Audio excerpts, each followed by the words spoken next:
के लिए शहीद हो गए, लेकिन उनके जो विचारधारा आज भले ही जगदेव बाबू हम लोगों के बीच एक शारीरिक रूप से मौजूद नहीं, लेकिन उनकी जो विचारधारा आज भी हर गांव में, हर गली में, हर मोहल्ले में, हर किसी के दिल में जिंदा है। और आज फिर से अगर कोई लड़ाई हम लोग लड़ने जा रहे हैं तो जगदेव बाबू का सपना अधूरा नहीं रहना चाहिए, क्योंकि उन्होंने कहा था प्रतिनिधित्व में समानता चाहिए और संसाधनों में हिस्सेदारी चाहिए। और हमारे जगदेव बाबू की सच्ची श्रद्धांजलि तभी होगी जब हम उनके पद चिन्हों पर चलने का काम करेंगे, क्योंकि उन्होंने ही हम लोगों को हक की परिभाषा सिखाई। और अगर हमें सत्ता में आना है और हमें अपनी हिस्सेदारी की लड़ाई लड़ना है तो हमें सम्राट अशोक और जगदेव बाबू दोनों के पद चिन्हों पे चलने की जरूरत है। साथियों, एक सवाल बरसों से मेरे सीने में दबी है और मेरी आत्मा मुझसे सवाल करती है कि क्या हमारे समाज को वो हक और हिस्सेदारी मिली जिसके हम हकदार थे? साथियों, तो इसका जवाब आप सभी को पता है। हमने सबको सत्ता में बैठाने का काम किया, हमारे हाथों ने सबके सपने को आकार दिया, लेकिन यहाँ के सत्ताधारियों हमेशा हमें विकास से दूर रखने का काम किया। चुनाव आए, वादे हुए, वादा किया गया तुम्हें तुम्हारा हिस्सेदारी मिलेगा, लेकिन चुनाव आए और उनके वादे टूटे। ना तो हमें सत्ता में भागीदारी मिली और ना ही तो राजनीति में इतनी हिस्सेदारी मिली। हमने सबको सत्ता में बैठाने का काम किया, लेकिन बदले में हमें सिर्फ और सिर्फ उपेक्षा। साथियों, हमने सबके लिए अपना बलिदान दिया, खून दिया, समर्थन दिया, अपना वोट दिया, लेकिन उसके बदले में हमारे समाज के भाइयों की हत्या की गई, हमारे समाज की आवाजों को कुचला गया। अब बस, अब और नहीं, अब कुशवाहा समाज ना गूंगा रहेगा, ना गूंगी राजनीति में मोहरा बनेगा। साथियों, मैं निशिकांत सिन्हा, आपका बेटा, आपका भाई, आपका दोस्त, आपका सिपाही, मैं कोई नेता बनने नहीं आया। मैं सिर्फ और सिर्फ आपकी आवाज बनने आया हूं, आपका सम्मान बनने आया हूं, आपका प्रतिकार बनने आया हूं। और साथियों, मैं यहाँ कोई राजनीति समझौता करने नहीं आया। मैं यहाँ कोई राजनीति समझौता करने नहीं आया। मैं आपके हक और हिस्सेदारी की लड़ाई लड़ने आया हूँ, आपका सम्मान को दिलाने आया हूँ। और मैं आप लोगों को वादा करता हूँ कि जहाँ न्याय होगा, निशिकांत वहाँ आवाज बनकर खड़ा रहेगा, और जहाँ अत्याचार होगा, निशिकांत वहाँ तलवार बनेगा, और जहाँ समाज को पीछे छोड़ा जाएगा, निशिकांत वहाँ बदलाव बनेगा, और जहाँ समाज को दरकिनार किया जाएगा, निशिकांत वहाँ ढाक बनेगा, और जहाँ आपका सम्मान छीना जाएगा, निशिकांत वहाँ प्रतिकार बनेगा। साथियों, अब हम सिर्फ जातीय गणना तक नहीं सीमित रहेंगे, हम अब मुख्य नीति निर्धारक बनेंगे, और हम सिर्फ सहयोगी नहीं, अब हम नेतृत्व करेंगे, और हम सिर्फ अब भाषणों में नहीं, अब हम बिल संसद और सरकार में दिखेंगे। अब हमारी एकता को कोई तोड़ नहीं सकता, और अब हमारे समाज को कोई रोक नहीं सकता। अब हम इतिहास देखने का इंतजार नहीं करेंगे, अब हम इतिहास रचने का इंतजार करेंगे। और आपका बेटा, आपका भाई, आपका सिपाही आप लोगों से वादा करता है मैं एक संकल्प लेता हूं कि मैं अपने समाज के लिए, मैं अपनी शक्ति, मैं अपना नेतृत्व और मैं अपना भविष्य इस समाज को देने के लिए अपना जिस्म का, खून का एक एक कतरा इस समाज को समर्पित करता हूं, समर्पित करता हूं। साथियों,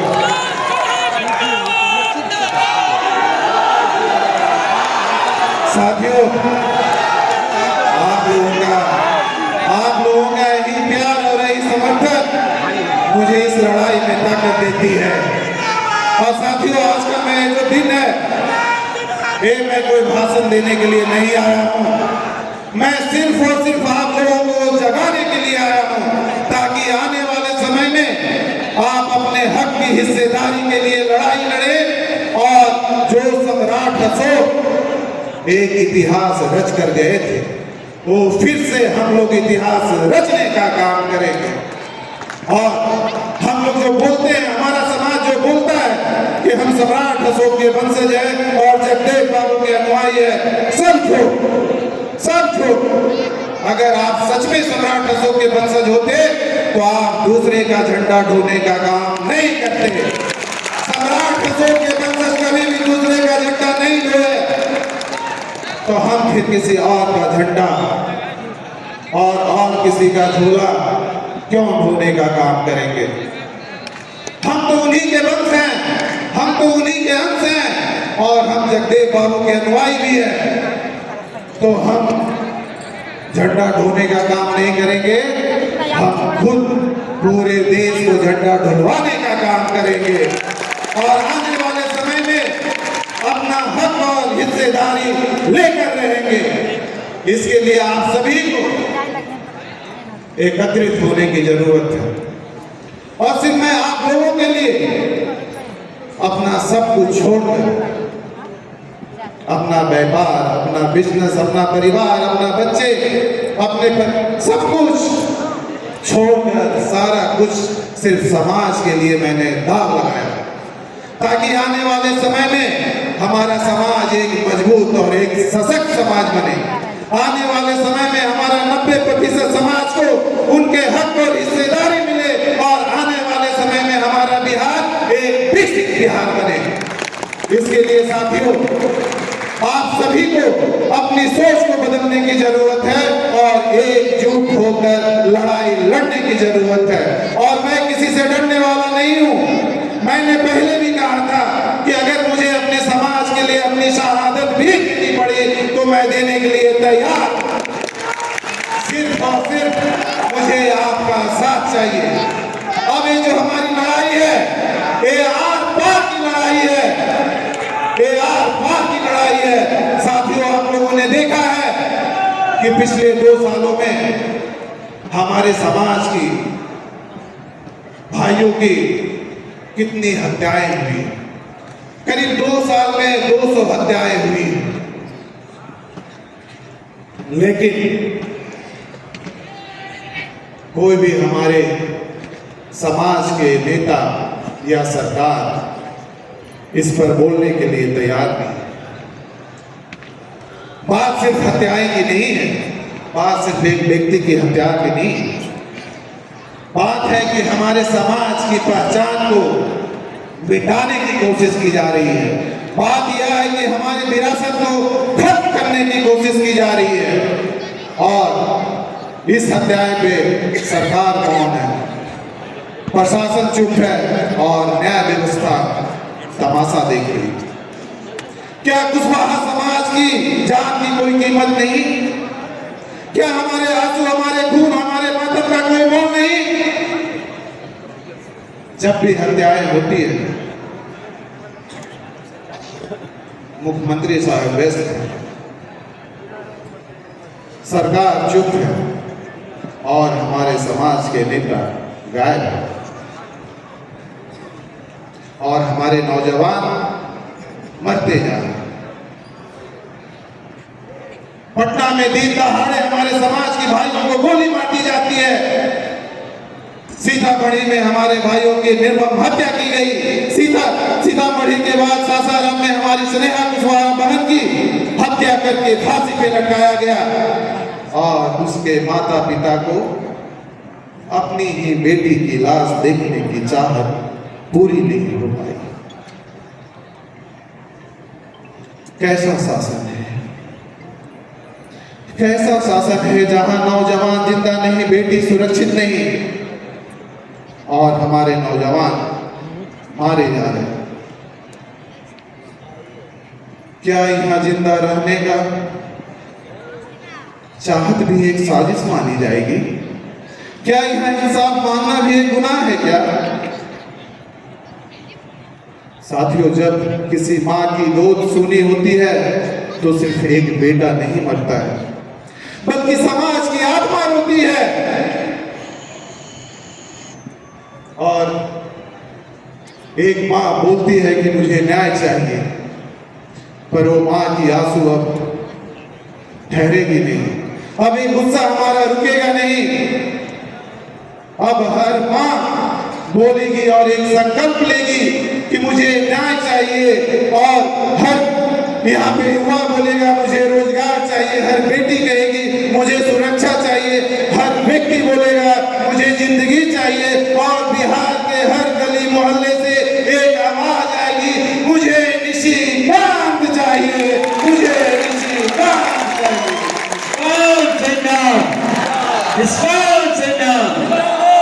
साथियों,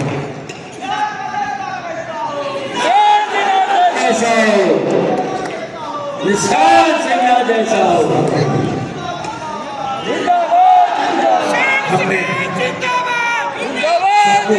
बैठाने का काम किया, हमने सबको सत्ता में बैठाने का काम किया, हमने सबको अपना वोट दिया, लेकिन बदले में हमें बेरोजगारी मिली। हमने लोगों के लिए अपना पसीना बहाया, लेकिन बदले में हमें अपमान मिला। हमने लोगों के लिए भरोसा किया, लेकिन बदले में वादा खिलाफी मिली। हमने तो दूसरों के लिए अपना खून बहाया, लेकिन किसी सरकार ने हमारी समाज की चिंता नहीं की। हमने दूध के लिए दीवारें उठाई थी, लेकिन किसी सरकार ने एक छत बनाने का काम। साथियों, अब बस, अब बहुत हो गया। अब हमने दिल मांगेंगे नहीं, बल्कि खुद करेंगे। अब हम सिर्फ भीड़ का हिस्सा नहीं, खुद निर्णायक बनेंगे। अब बिहार को बदलने की जरूरत है, बात बदलाव की और बात बिहार की। साथियों, इस 40 सालों में हमने कई सरकारों को देखी, सरकारें आते रही जाते रही, लेकिन हमारी जिंदगी वही की वही रुकी रही। 40 साल कोई कम समय नहीं होता है साथियों, हमारे 4 दशक गुजर गए।